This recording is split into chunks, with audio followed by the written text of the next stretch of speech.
There's been a few Star Wars games over the years, and none of which I've bothered playing. I'm sorry, but I'm just not a Star Wars fan. But when Star Wars The Force Unleashed came out, I thought I'd give it a go, as at the time, third-person games were at the peak of popularity. I'm not going to pretend I know anything about the series, but this takes a new branch to a different story where you play as Starkiller, Darth Vader's apprentice, which has something to do with episodes 3 and 4. Your mission is to go searching for all remaining Jedi and kill them. Simple as that, really. You start off relatively weak and an energy bar and force meter that will drain quickly. Upgrading as you move through the game will make them last longer and regenerate quicker. This is displayed in the top left. Below that is your mini-map, which is useful if you lose your bearings. There's usually a yellow marker for where you need to head towards. You have a selection of force moves such as Force Grip, where you can hold an enemy in the air. From there you can use another force move to kill them. You can electrocute them, force push them, or impale them with your lightsaber. You can use the Force Lightning on its own to immobilize an enemy, or hold it down to finish them off. You can force push, which can send enemies flying backwards, or use it to break open doors, or move objects in the way. Holding block and using a force command can give the ability of lightning shield. Force push all rounds in an explosion of energy, and you can throw your lightsaber at an enemy that you're locked onto. There's also a force dash, which you may find yourself using quite a lot, as the levels are huge, and running just seems a little bit too slow to get across a large area. Starkiller has many combos that can be achieved as you progress. A certain combination of saber swings and force moves can lead to a heavy finish that will drain enemies' life in no time. But all these are only available as you upgrade. To start with, you'll only have the ability to force grip one enemy, and your force push isn't that strong. Plus, using them will take a huge chunk of force energy from you. There are plenty of upgrades to achieve. You can find yellow Jedi holocrons hidden in each level, which will aid your upgrades, as well as leveling up the further you progress through the game. You can change the colour of your lightsaber, change the crystal to alter the game's mechanics in combat. Some, for example, may increase damage dealt to boost energy and force energy with each kill.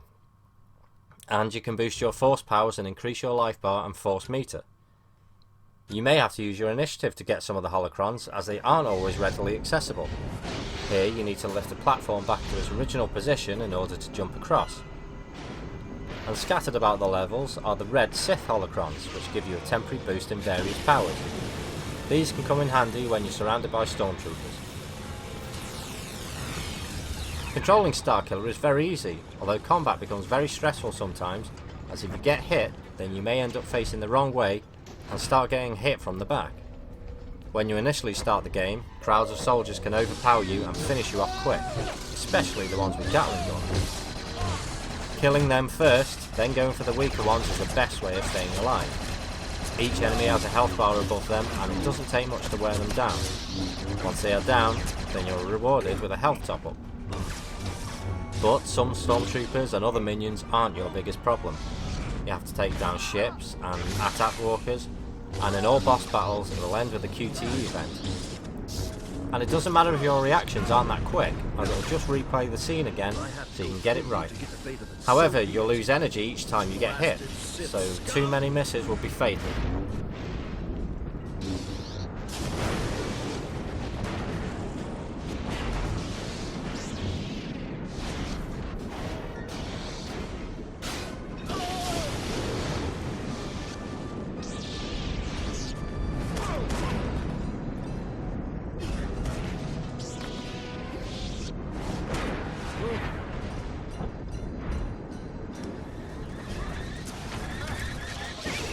The graphics are spectacular. This was eye-popping when it came out, and apart from some of the cutscenes, it still looks great today. The scenery and level design are really detailed. The sounds are spot on, and I'm sure all Star Wars fans will pay particular attention to them. The music fits perfectly in each level and may be taken from some of the films in places.